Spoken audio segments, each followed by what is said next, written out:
ನಮಸ್ಕಾರ ಸ್ನೇಹಿತರೆ, ನೀವು ನೋಡ್ತಾ ಇದ್ದೀರಾ ಡೈಲಿ ಮಾಧ್ಯಮ. ಇದು ನಾನು ಸ್ಕ್ರೀನ್ ಮುಂದೆ ಬಂದು ಮಾಡ್ತಾ ಇರುವಂತಹ ಮೊಟ್ಟ ಮೊದಲ ರಿವ್ಯೂ ವಿಡಿಯೋ. ಅಂದರೆ ರಿವ್ಯೂ ಅನ್ನೋದಕ್ಕಿಂತ ಇದೊಂದು ಅನಲಿಟಿಕಲ್ ಆ್ಯಂಗಲ್ನಲ್ಲಿ ನಾನು ಮಾಡ್ತಾ ಇರುವಂತಹ ವಿಡಿಯೋ. ಸೊ ಕಳೆದ 2 ವರ್ಷಗಳಲ್ಲಿ ಸ್ಯಾಂಡಲ್ವುಡ್ನಲ್ಲಿ ಏನೇನೆಲ್ಲ ಬೆಳವಣಿಗೆಗಳಾಯಿತು ಮತ್ತು 2 ವರ್ಷಗಳಿಂದ ಒಂದು ಸಕ್ಸಸ್ಗಾಗಿ ಹಪಹಪಿಸ್ತಾ ಇದ್ದಂತಹ ಸ್ಯಾಂಡಲ್ವುಡ್ ಅಂದರೆ ಕನ್ನಡ ಚಿತ್ರರಂಗ ಬಹಳ ದೊಡ್ಡ ಮಟ್ಟದ ಒಂದು ಸಕ್ಸಸ್ ನಿರೀಕ್ಷೆಯಲ್ಲೇನಿತ್ತು, ಆ ನಿರೀಕ್ಷೆಯನ್ನು ಈ ವರ್ಷ ಫುಲ್ಫಿಲ್ ಮಾಡ್ಕೊಳ್ಳೋದಕ್ಕೆ ಹೊರಟಿದೆ ಅನ್ನುವಂಥದ್ದು. ಸ್ಪೆಷಲಿ ಈ ವರ್ಷಾಂತ್ಯದಲ್ಲಿ ಬಹಳ ದೊಡ್ಡ ಎನರ್ಜಿ ಸ್ಯಾಂಡಲ್ವುಡ್ಗೆ ಸಿಕ್ಕಿದೆ. ಒಂದು ಭೈರತಿ ರಣಗಲ್ ಬಹಳ ದೊಡ್ಡ ಬ್ಲಾಕ್ ಬಸ್ಟರ್ ಹಿಟ್ ಆಗಿದೆ, ಬೇರೆ ಭಾಷೆಗಳಲ್ಲೂ ಕೂಡ ಸದ್ದು ಮಾಡ್ತಾ ಇದೆ. ಮತ್ತೊಂದು ಕಡೆ UI ಮತ್ತು ಮ್ಯಾಕ್ಸ್ 2 ಸಿನಿಮಾಗಳು ಬರ್ತಾಯಿದ್ವು. ಸ್ಪೆಷಲಿ ಮ್ಯಾಕ್ಸ್ ಸಿನಿಮಾ ಈಗ ತನ್ನ ಪ್ರಚಾರದ ಮೊದಲ ಹೆಜ್ಜೆಯನ್ನು ಇಟ್ಟಿದೆ. ಸೊ 2 ವರ್ಷಗಳಲ್ಲಿ ಏನೇನಾಯಿತು, ಯಾಕೆ ಈ ಇಯರ್ ಎಂಡ್ ನಮಗೆ ಬಹಳ ಇಂಪಾರ್ಟೆಂಟ್ ಆಗುತ್ತೆ ಅಂತ ಹೇಳ್ತಾ ಹೋಗ್ತೀನಿ.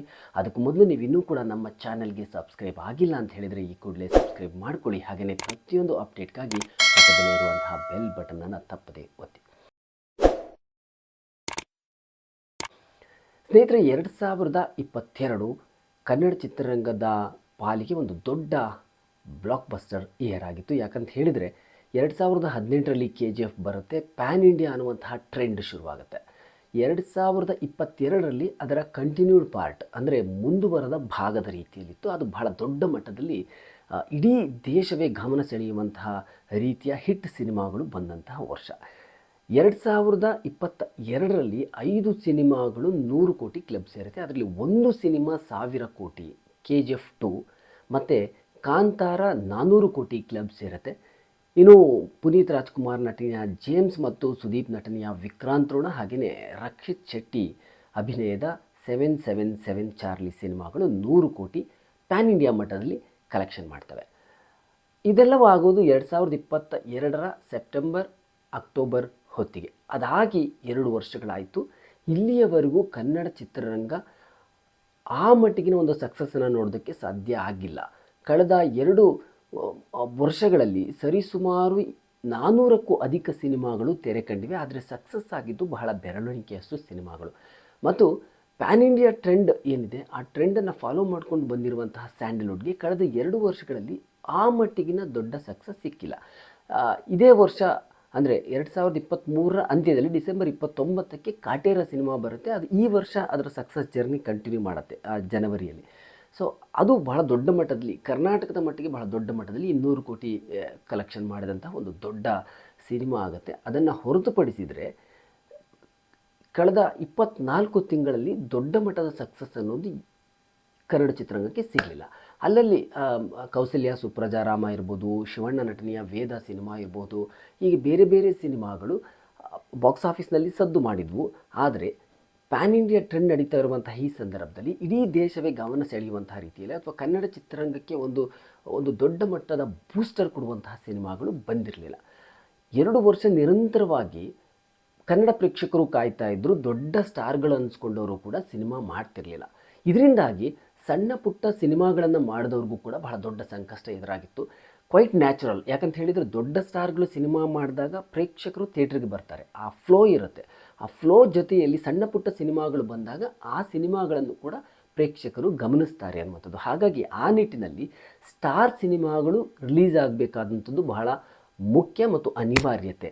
ಆ ನಿಟ್ಟಿನಲ್ಲಿ ಸಣ್ಣ ಮಟ್ಟದ ಸಿನಿಮಾಗಳು, ಚಿಕ್ಕ ಬಜೆಟ್ನ ಸಿನಿಮಾಗಳು, ಕಾಂಟೆಂಟ್ ಓರಿಯೆಂಟೆಡ್ ಸಿನಿಮಾಗಳು ಗೆಲ್ಲಬೇಕು ಅಂತ ಹೇಳಿದರೆ ದೊಡ್ಡ ಸಿನಿಮಾಗಳು ಬರಬೇಕು. ಇನ್ಫ್ಲೋ, ಪ್ರೇಕ್ಷಕರ ಫ್ಲೋ ಇರಬೇಕು ಥಿಯೇಟ್ರ್ನಲ್ಲಿ. ಯಾಕಂದರೆ ಸಣ್ಣ ಸಿನಿಮಾಗಳು ಬಂದಾಗ ಅದಕ್ಕೆ ಪ್ರಚಾರ ಅಷ್ಟು ದೊಡ್ಡ ಮಟ್ಟದಲ್ಲಿ ಅಬ್ಬರದ ಪ್ರಚಾರ ಇರೋಲ್ಲ. ಪ್ರೇಕ್ಷಕರಿಗೆ ಅದು ರೀಚ್ ಆಗೋ ಅಷ್ಟರಲ್ಲೇ 1 ವಾರ ಅಥವಾ 2 ವಾರ ಆಗಿರುತ್ತೆ. ಅಷ್ಟರಲ್ಲಿ ಪ್ರೇಕ್ಷಕರು ಸಿನಿಮಾ ನೋಡಬೇಕು ಅಂತ ಅಂದುಕೊಳ್ಳುವಷ್ಟರಲ್ಲೇ ಥಿಯೇಟ್ರಿನಿಂದ ಹೋಗಿರುತ್ತೆ. ಆದರೆ ದೊಡ್ಡ ಸಿನಿಮಾಗಳು ಅಂದರೆ ಸ್ಟಾರ್ ಸಿನಿಮಾಗಳು ಅಂತ ಬಂದಾಗ ಮೊದಲ ದಿನ ಮೊದಲ ಶೋಯಿಂದಲೇ ಶುರುವಾಗುತ್ತೆ ಕ್ರೌಡು. ಪ್ರೇಕ್ಷಕರಿಗೆ ಆಲ್ರೆಡಿ 1 ತಿಂಗಳು 2 ತಿಂಗಳು ಮೊದಲೇ ಈ ಸಿನಿಮಾ ಈ ಡೇಟಿಗೆ ಬರುತ್ತೆ ಅಂತ ಗೊತ್ತಿರುತ್ತೆ. ಹಾಗಾಗಿ ದೊಡ್ಡ ಸಿನಿಮಾಗಳು ಬಂದಾಗ ಪ್ರೇಕ್ಷಕರು ಥಿಯೇಟ್ರಿಗೆ ಬರ್ತಾರೆ. ಆಗ ಸಣ್ಣ ಸಿನಿಮಾಗಳು ಕೂಡ ಆ ಒಂದು ಸಕ್ಸಸ್ ಅಲೆಯಲ್ಲಿ ಒಂದಷ್ಟು ಹಣವನ್ನು ಮಾಡಲಿಕ್ಕೆ ಅಥವಾ ಬಾಕ್ಸ್ ಆಫೀಸ್ನಲ್ಲಿ ಒಂದಷ್ಟು ದುಡ್ಡನ್ನು ಮಾಡಲಿಕ್ಕೆ ನಿರ್ಮಾಪಕರಿಗೆ ಮತ್ತು ನಿರ್ದೇಶಕರಿಗೆ ಒಂದು ಸಕ್ಸಸ್ ತಂದುಕೊಡಲಿಕ್ಕೆ ಸಾಧ್ಯ ಆಗುತ್ತೆ. ಆ ನಿಟ್ಟಿನಲ್ಲಿ ಕಳೆದ 2 ವರ್ಷಗಳಲ್ಲಿ ದೊಡ್ಡ ಸ್ಟಾರ್ಗಳ ಸಿನಿಮಾಗಳು, ಶಿವಣ್ಣ, ಉಪೇಂದ್ರ ಅವರನ್ನ ಹೊರತುಪಡಿಸಿದರೆ ಕಳೆದ 2 ವರ್ಷಗಳಲ್ಲಿ ಯಾವ ದೊಡ್ಡ ಸ್ಟಾರ್ಗಳು ಕೂಡ ಸಿನಿಮಾ ಮಾಡಲಿಲ್ಲ. ಮತ್ತೊಂದು ಕಡೆ ದರ್ಶನ್ ಅವ್ರದ್ದು 2 ಸಿನಿಮಾ ಬಂತು, ಅದರಲ್ಲಿ 1 ಗೆಲ್ತು 1 ಸೋಲ್ತು. ಇನ್ನು ಈ ವರ್ಷಕ್ಕೆ ಬಂದರೆ ಬಹಳ ಮುಖ್ಯವಾಗಿ 2 ವರ್ಷಗಳಿಂದ ಸಕ್ಸಸ್ ನಿರೀಕ್ಷೆಯಲ್ಲಿದ್ದಂತಹ ಚಿತ್ರರಂಗಕ್ಕೆ ಆ ಸಕ್ಸಸ್ನ ಟ್ರ್ಯಾಕ್ಗೆ ಮತ್ತೆ ಈ ವರ್ಷ ಕರೆದುಕೊಂಡು ಬಂದಿದ್ದು ದುನಿಯಾ ವಿಜಯ್ ನಟಿಸಿ ನಿರ್ದೇಶನ ಮಾಡಿದಂತಹ ಭೀಮಾ ಸಿನಿಮಾ ಬಹಳ ದೊಡ್ಡ ಮಟ್ಟದ ಓಪನಿಂಗನ್ನು ಪಡ್ಕೊಳ್ಳುತ್ತೆ. ಭೀಮಾ ಸಿನಿಮಾ ಆ ಸಕ್ಸಸ್ಸನ್ನು ನೋಡಿದ ನಂತರ ಆ ಜರ್ನಿಯನ್ನು ಕಂಟಿನ್ಯೂ ಮಾಡಿದ್ದು ಗೋಲ್ಡನ್ ಸ್ಟಾರ್ ಗಣೇಶ್ ನಟನೆಯ ಕೃಷ್ಣಂ ಪ್ರಣಯ ಸಖಿ. 2 ಸಿನಿಮಾಗಳು ಕೇವಲ ಒಂದೇ ವಾರದ ಅಂತರದಲ್ಲಿ ರಿಲೀಸ್ ಆಗಿತ್ತು. ಸೊ 2 ಸಿನಿಮಾಗಳು ಬಾಕ್ಸ್ ಆಫೀಸ್ನಲ್ಲಿ ಒಳ್ಳೆಯ ಮಾರ್ಕನ್ನು ಅಂದರೆ ಕಲೆಕ್ಷನ್ ಮಾರ್ಕನ್ನು ಮಾಡಿವೆ. ಸೊ ರೀಸೆಂಟಾಗಿ ಕೃಷ್ಣಂ ಪ್ರಣಯ ಸಖಿ ಸಿನಿಮಾ ಸಕ್ಸಸ್ ಆಗಿ 100 ಡೇಸನ್ನು ಕಂಪ್ಲೀಟ್ ಮಾಡಿದೆ.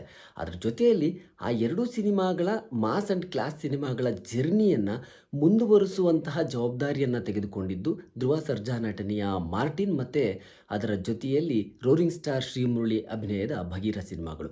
2 ಸಿನಿಮಾಗಳ ಮೇಲೆ ಬಹಳ ದೊಡ್ಡ ಮಟ್ಟದ ನಿರೀಕ್ಷೆ ಇತ್ತು. ಈ ವರ್ಷದ ಮೆಗಾ ಬ್ಲಾಕ್ ಬಸ್ಟರ್ ಹಿಟ್ ಆಗಬಹುದು ಅನ್ನುವಂಥದ್ದು. Martin pan India global press ಮೀಟನ್ನು ಮುಂಬೈನಲ್ಲಿ ಮಾಡಿದರು. ಅದರ ಜೊತೆಗೆ ಪ್ಯಾನ್ ಇಂಡಿಯಾ ರಿಲೀಸ್ ಆದಂತಹ ಸಿನಿಮಾ ಭಾಳ ದೊಡ್ಡ ಮಟ್ಟದಲ್ಲಿ ದೊಡ್ಡ ಬಜೆಟ್ಟಲ್ಲಿ ತಯಾರಾಗಿದ್ದಂತಹ ಸಿನಿಮಾ ಆಗಿದ್ದರೂ ಕೂಡ ಎಲ್ಲೋ ಒಂದು ಕಡೆ ಸಮಾಧಾನಕರವಾದಂತಹ ಒಂದು ತೃಪ್ತಿದಾಯಕವಾದಂತಹ ಒಂದು ಯಶಸ್ಸನ್ನು ಅದ್ಯಾಕೋ ಗಳಿಸ್ಕೊಳ್ಳೋದಕ್ಕೆ ಮಾರ್ಟಿನ್ಗೆ ಸಾಧ್ಯ ಆಗಲಿಲ್ಲ. ಇನ್ನು ಭಗೀರ ಸಿನಿಮಾದ ವಿಚಾರಕ್ಕೆ ಬಂದರೆ ಭಗೀರ ಪ್ಯಾನ್ ಇಂಡಿಯಾ ಸಿನಿಮಾ ಅಲ್ಲ, ಅದು ಕನ್ನಡ ಮತ್ತು ತೆಲುಗಿನಲ್ಲಿ ಮಾತ್ರ ರಿಲೀಸ್ ಆಗಿತ್ತು. ತೆಲುಗಿನಲ್ಲಿ ಅಷ್ಟು ದೊಡ್ಡ ಮಟ್ಟದ ರೀಚನ್ನು ಅದು ಪಡ್ಕೊಳ್ಳಲಿಲ್ಲ. ಕನ್ನಡದಲ್ಲಿ ಒಂದು ಕ್ವಾಲಿಟಿ ಮೇಕಿಂಗ್ ಮತ್ತು ಹೊಂಬಾಳೆಯಂತಹ ಒಂದು ಸಂಸ್ಥೆ ಅದರ ದೊಡ್ಡ ಸಿನಿಮಾದ ಬೆನ್ನಿಗೆ ಇದ್ದರೂ ಕೂಡ ಅದೆಲ್ಲೋ ಒಂದು ಕಡೆ ಆ ಮೇಕಿಂಗು ಸಿನಿಮಾ ಬಗ್ಗೆ ಸಿಕ್ಕಂಥ ರಿವ್ಯೂ ಅದ್ಭುತವಾಗಿದ್ದರೂ ಕೂಡ ಬಾಕ್ಸ್ ಆಫೀಸ್ನಲ್ಲಿ ಎಲ್ಲೋ ಒಂದು ಕಡೆ ಒಂದು 100 ಕೋಟಿ ಅಂತ ನಾವೇನು ಹೇಳ್ತೀವಿ ಆ ಥರದ ಒಂದು ಮಾರ್ಕನ್ನು ಮಾಡಲಿಕ್ಕೆ ಸಾಧ್ಯ ಆಗಲಿಲ್ಲ.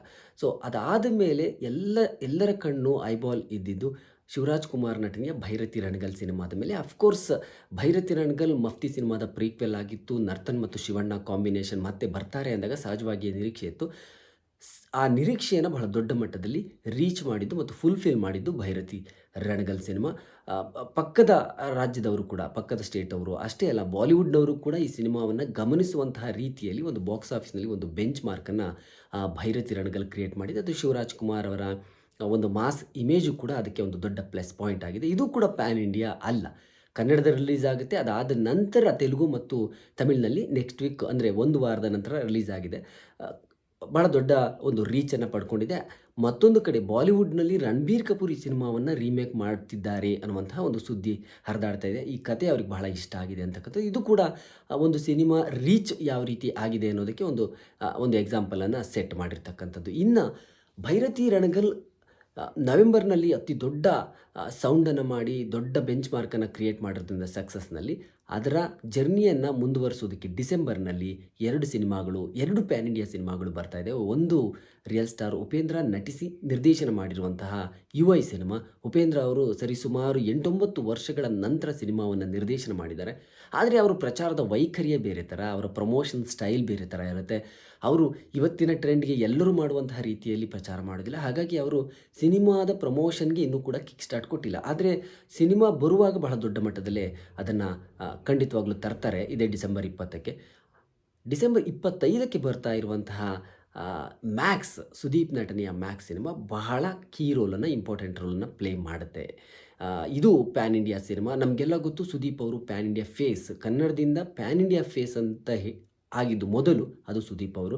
ಬೇರೆ ಬೇರೆ ಭಾಷೆಯಲ್ಲಿ ಸಿನಿಮಾ ಮಾಡಿದರು. ಎಲ್ಲ ಕಡೆಗಳಲ್ಲೂ ಅವ್ರಿಗೊಂದು ಫೇಸ್ ವ್ಯಾಲ್ಯೂ ಇದೆ, ಸ್ಟಾರ್ಡಮ್ ಇದೆ ಮತ್ತು ರೀಚ್ ಇದೆ. ಆ ನಿಟ್ಟಿನಲ್ಲಿ ಮ್ಯಾಕ್ಸ್ ಬಹಳ ದೊಡ್ಡ ಮಟ್ಟದಲ್ಲಿ ಡಿಸೆಂಬರ್ಗೆ ಇಯರ್ ಎಂಡ್ಗೆ ಬಹಳ ದೊಡ್ಡ ಬೂಸ್ಟರ್ ಡೋಸ್ ಆಗುವಂತಹ ಸಾಧ್ಯತೆಗಳು ಇದೆ.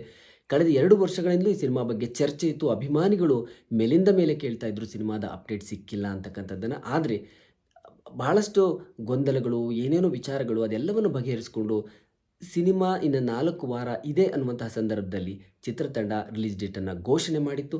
ಇದೀಗ ನಿನ್ನೆ ಮೊದಲ ಪ್ರೆಸ್ ಮೀಟನ್ನು ಮಾಡಿ ಚಿತ್ರದ ಬಗ್ಗೆ ಸಾಕಷ್ಟು ಮಾಹಿತಿಗಳನ್ನು ಕೊಟ್ಟಿದ್ದಾರೆ. ಇಲ್ಲಿ ಟೆಕ್ನಿಷಿಯನ್ಸ್ ಅಂದರೆ ನಿರ್ದೇಶಕರು, ನಿರ್ಮಾಪಕರು ತಮಿಳಿನವರಾದರೂ ಕೂಡ ಸುದೀಪ್ ಅವರು ನಾಯಕರು, ಅವರ ಜೊತೆಯಲ್ಲಿ ನಟಿಸಿರುವಂತಹ ಬಹುತೇಕ ಕಲಾವಿದರು ಕನ್ನಡಿಗರು ಅಂತಕ್ಕಂಥದ್ದನ್ನು ನಾವಿಲ್ಲಿ ಬಹಳ ಖುಷಿ ಪಡಬೇಕು.